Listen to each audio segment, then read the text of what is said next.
তোমরা সবাই ভালো আছো? আমিও ভালো আছি। তোমাদের জন্য একটা নতুন একদম কম মশলা দিয়ে পাবদার ঝাল রেসিপি নিয়ে এসেছি।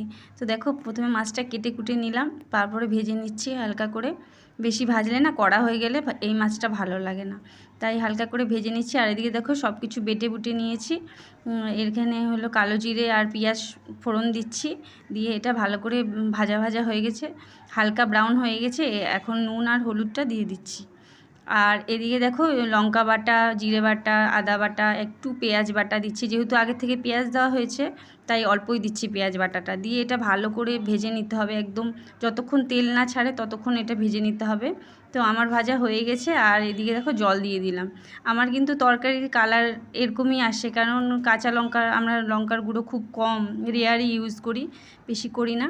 তো এইদিকে দেখো, ধনেপাতা দিয়ে দিলাম। আর আমার পাবদার ঝাল রেডি। তোমাদের কেমন লাগলো অবশ্যই।